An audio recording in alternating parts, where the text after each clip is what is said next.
आशा करता हूँ आप सब बहुत अच्छे होंगे। दोस्तों, मैंने नई सीरीज शुरू की है और आपको बता दूँ कि हम इसमें करेंट अफेयर्स पढ़ेंगे। जो भी इंपॉर्टेंट इश्यूज रहेंगे दिन भर के वो मैं आपको बताऊंगा, और जो करेंट अफेयर्स रहेंगे पूरा एकेडमिक पर्पस के लिए। इन नंबर्स पे आप कॉल कर सकते हैं, नहीं तो आप हमारी वेबसाइट विजिट करिए, और आप ये नंबर्स जो हैं इस पर आप व्हाट्सएप भी कर सकते हैं। अगर आपको हमारे कोर्सेज की जानकारी लेनी हो, जैसे हमने यूपीएससी 1, 2, 3 साल के लिए बनाया है, बहुत ही शानदार, इतना कुछ हम दे रहे हैं। कुछ बच्चे बोलते हुए सर क्या बात है, इतना कुछ। हमने कहा यस, इतना कुछ।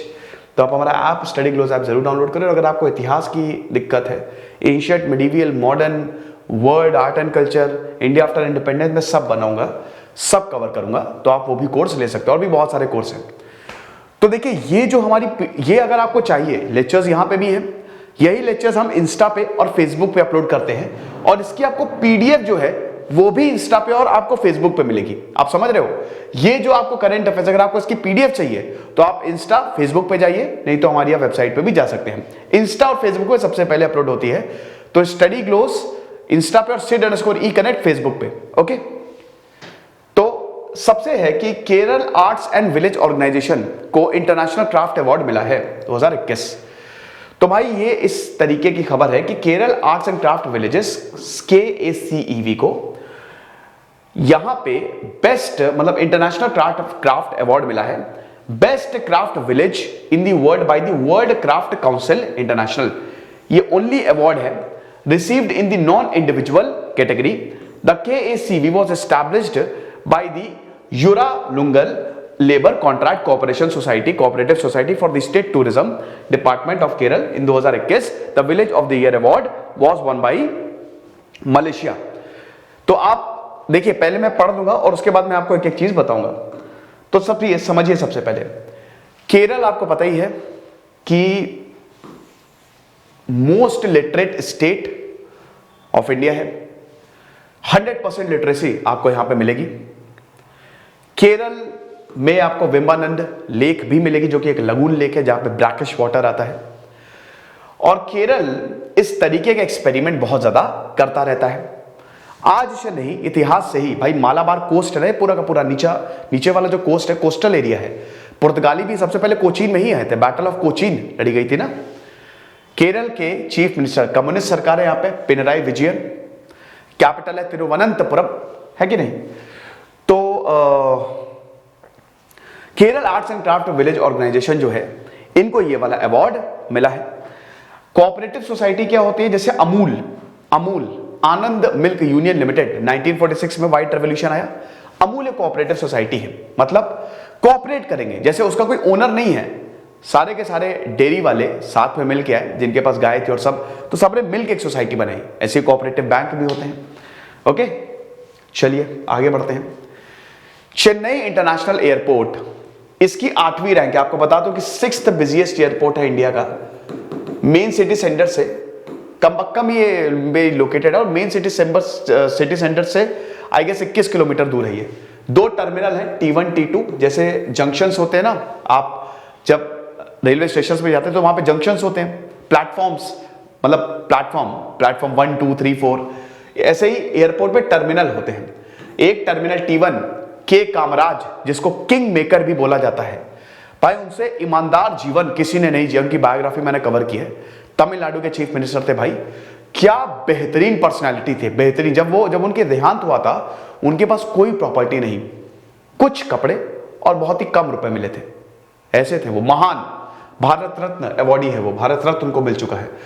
कांग्रेस में 1960s में जब अनस्टेबिलिटी चल रही थी, जब जवाहरलाल नेहरू का देहांत हो गया, तो लाल बहादुर शास्त्री को लाने वाले थे के कामराज, वही लेके आए थे। Very very powerful personality. और दूसरे CN अन्नादुरई, ठीक है। तो ये 2 टर्मिनल इन दोनों के नाम पे है। तो चेन्नई इंटरनेशनल एयरपोर्ट बहुत ही बिजी एयरपोर्ट है भाई।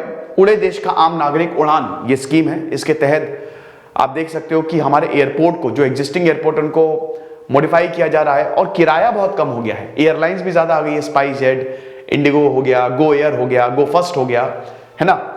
बहुत सारी और भी हैं। एयर इंडिया तो आपने पता ही है, टाटा ने खरीद लिया एयर इंडिया को। तो one of the 10 large international airport है इन दी वर्ल्ड, जो ऑन टाइम डिपार्चर्स देखती है, बिल्कुल समय पे डिपार्चर। अभी मैं बेंगलोर गया था, तो वहां पे डिपार्चर आधे घंटा लेट हो गया था, है ना, अनाउंसमेंट नहीं करते एयरलाइंस वाले, क्योंकि फिर उनके ये भट्टा है ना उनके गिरेबान पे कि और एयरलाइन कैसे लेट हो सकती है, इतना पैसा दे रहे उसमें भी लेट। तो रिव्यू जो है कंडक्ट किया गया सीरियम, जो कि एक ऑर्गेनाइजेशन है जो देखती है that specialises in offering aviation data to travel, finance, aerospace and aviation industries. उसमें एयरपोर्ट को 8वीं रैंक दी गई है ऑन टाइम परफॉर्मेंस के लिए। मतलब भाई आप समझिए कि बेस्ट ऑन टाइम परफॉर्मेंस, मतलब समय पे हर चीज केरल में, यहां पे चेन्नई में होती है, समय से फ्लाइट एंड एवरीथिंग, बोर्डिंग समय पे। तो ऑन टाइम परफॉर्मेंस के लिए इनको 8th रैंक मिली है। लेटेस्ट ट्रैफिक फिगर्स की बात करें तो it has done recovery of 80% in domestic traffic. भाई 80% की यहां पे रिकवरी की है डोमेस्टिक ट्रैफिक में। 6th बिजिएस्ट एयरपोर्ट है भारत में। भारत का सबसे बिजिएस्ट एयरपोर्ट कौन सा है, चलिए मुझे बताइए। और अभी उत्तर प्रदेश में एक एयरपोर्ट ओपन हुआ है ना, बहुत ही इंपॉर्टेंट एयरपोर्ट है।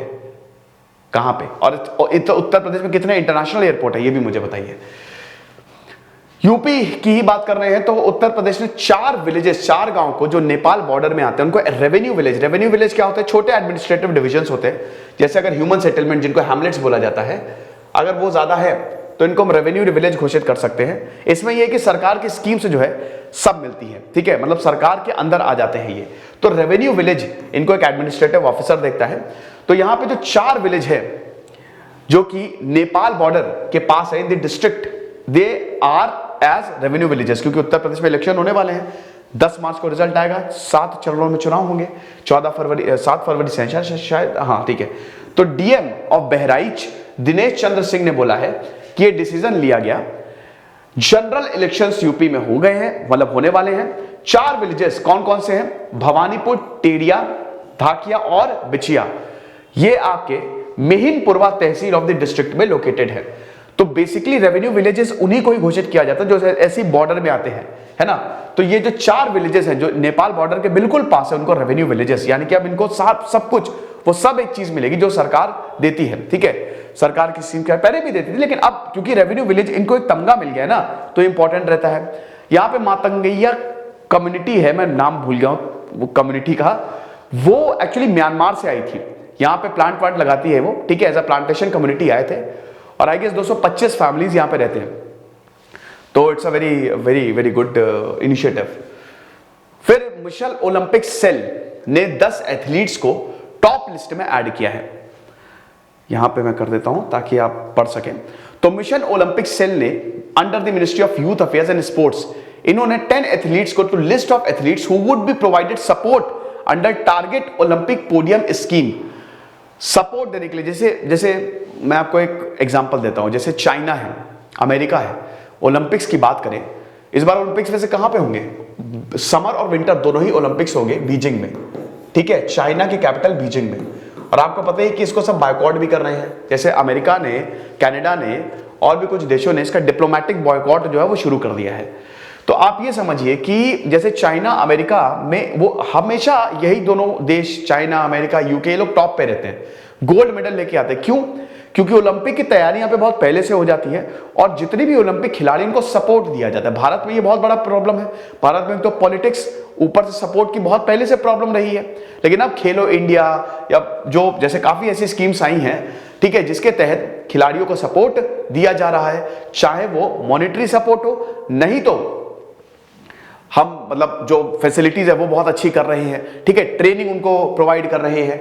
तो आप ये समझिए कि टारगेट ओलंपिक्स पोडियम स्कीम के तहत 10 एथलीट्स को और ऐड किया गया है। तो 5 एथलीट्स जो हैं ये कोर ग्रुप में हैं और बाकी 5 जो हैं ये डेवलपमेंट ग्रुप में है। कोर ग्रुप में जब ट्रेनिंग दे दी जाएगी और डेवलपमेंट ग्रुप में जब ट्रेनिंग इन प्रोसेस है, ठीक है।